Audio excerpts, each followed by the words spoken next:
You're with the Break-a-Leggers! And we're in London's West End at the Drury Lane Theatre to see the musical 42nd Street. So stay tuned to find out how many legs, whether it's break a leg or leg it.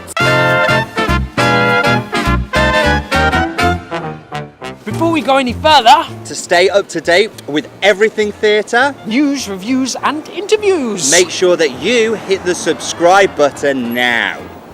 What do we know about 42nd Street? Well, I was very surprised to learn that 42nd Street was firstly produced in 1980.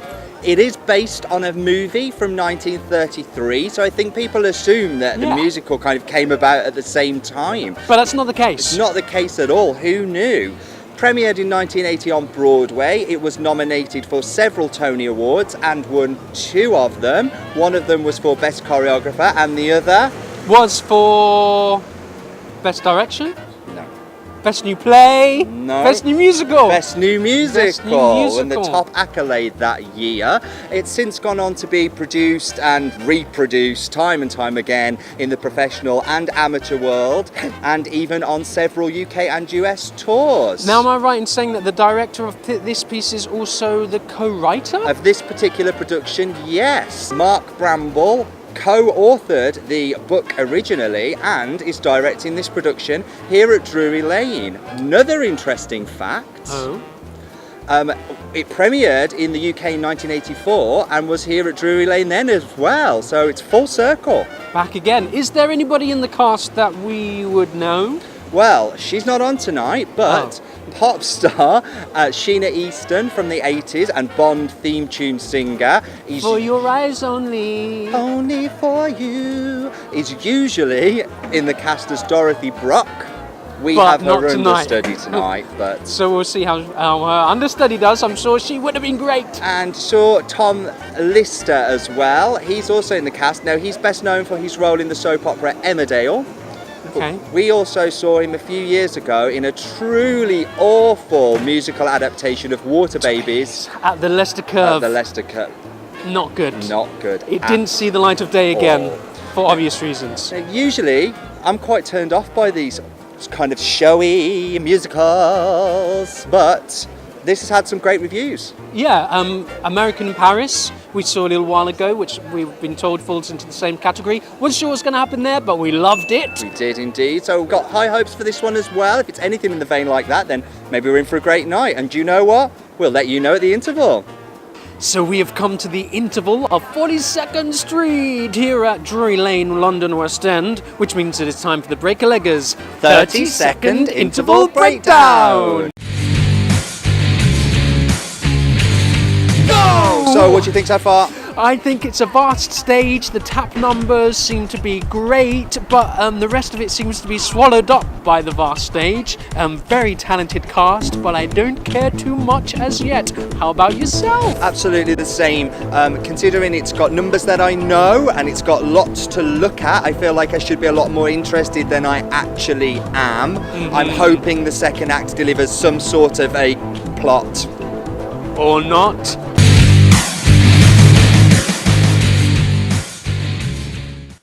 We've come to the end of 42nd Street here at the Drury Lane.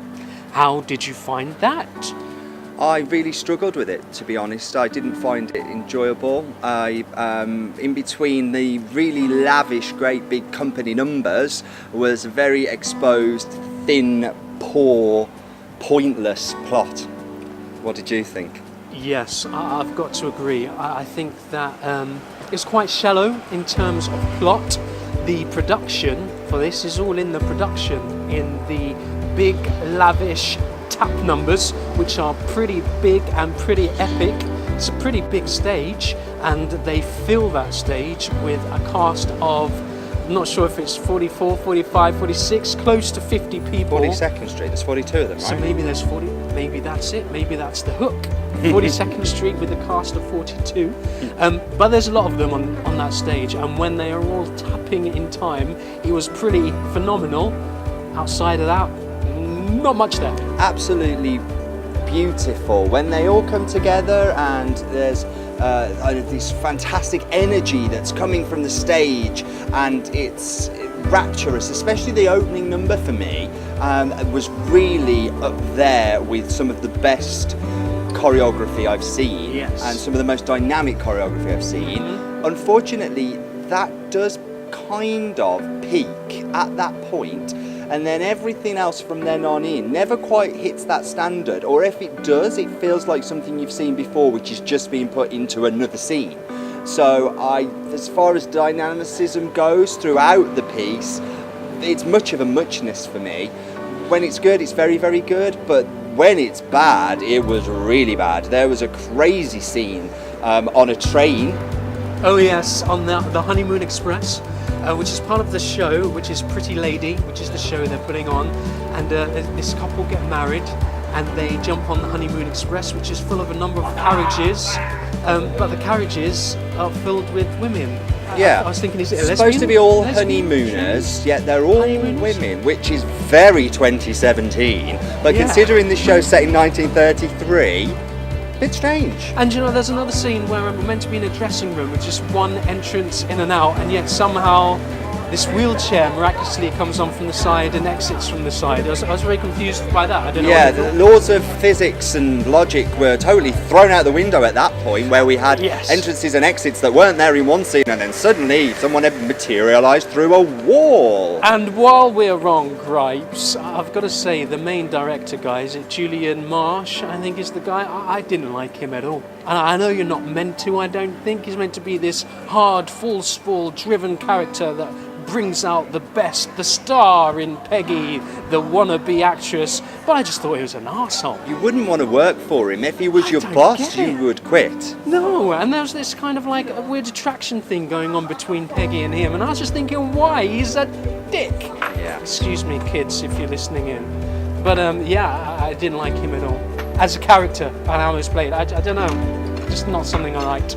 Also, massive plot failing. The whole premise of the show is that it's going to be fantastic because they have this amazing star in the show and it's going to sell like hotcakes and everyone's going to want to see her. But there's no belief in the first act that what the director and what the show is going to demand that she does, she has any talent to actually deliver. So for me, I was left thinking, wow, this Pretty Lady show they've got going is an absolute turkey on its own. If it hadn't have been for Peggy, who is the unsung kind of hero, understudy, done well, almost stepped into the role, thrust into the role, and then delivers a fantastic show. If it wasn't for her and they had have gone on to Broadway with the anticipated lead in the role, it would have closed pretty quickly. I'm hoping that every critic would have seen straight through that facade. Now, it's got to be said, despite its failings in plot, the cast were pretty phenomenal. The talent of the cast was pretty good. Absolutely. Everyone out there was giving 110%. And really pushing themselves, and everything was done with sharp and bright and very, very well executed. It's Yes. just a shame that what they have is a very, very poor story to work with. Yeah, I mean, the cast talented when they hit their marks extremely well, making sharp lines, V's moving up and down in perfect, almost military precision, and having that timed to the orchestrations as well, with the band dropping out and tapping along and then dropping back in, was absolutely brilliant. Yeah, it was lovely. thrilling, really thrilling. Really thrilling. One of the main characters that I thought was particularly good, great, awesome even, was the character Billy, played by Stuart Neal. He was sharp, a great singer, a great actor. He played this very over-the-top character, and he delivered extremely well on Yeah, I've got to say, he's an absolute joy to watch. When he did enter into a scene, I was thrilled to see him because he's captivating, absolutely pulled your attention, and was just flawless, absolutely flawless. A He real was triple great. threat. A real triple threat. Anybody else that stood out Clare to you? Halse as Peggy herself, Yes. who I can thoroughly believe with the level of talent that she's got, that she could step into a role with very short amount of notice and be fabulous. Yeah, she was very good, very competent, beautifully elegant, great vocals, delivered lines with pizzazz and class, getting round of applauses on the right moments. sense. Yes. There was a standing ovation at the end as well, and I think that was. It wasn't a full house standing over. No, I think it was to do with the the production And and, the pulling off the performances. pizzazz of Yeah. those big tap numbers. Yeah, they definitely are worthy of some accolade. But overall, the show is hollow. Yes, hollow, nice set lighting, costume at places. Beautiful costume. You can tell they've really blown the budget on costume design. If you're studying costume design or you're interested in stage costumes, come and see this show. They have it all in this show. I think with that, it's a play within a play, so there's lots of scenes, and they managed to get burned through costumes like no other show that I've seen, to be honest, and that is notable, very notable. Yes, so I guess you're wondering how many legs we are going to give 42nd Street. So for 42nd Street, playing an open-ended run here at the Drury Lane, we are going to give Two legs for this show. If you like the old style spectacle and you don't mind that there's no meat on the bones, come along to this. It's inoffensive, Yes. is what it If is. tap is your thing, if choreography is your thing as well, then definitely one to see. If you're looking for something to give your nan for Christmas, Yes, good present for you now. you could sit with her. She'd have a wonderful time and come away thinking, oh, didn't it look lovely? Oh, when they all came together, wasn't it beautiful? And all the lights, pretty lights and costumes. And there was no swearing. No or swearing No whatsoever. violence, really. It was really No. lovely. Some would say a bit dull. Really. Yeah. But if you want some more meat on the bones, There is better in town to come and see. yes. We like a lot of meat. Now that's what we thought. What did you think? Let us know. Like, subscribe.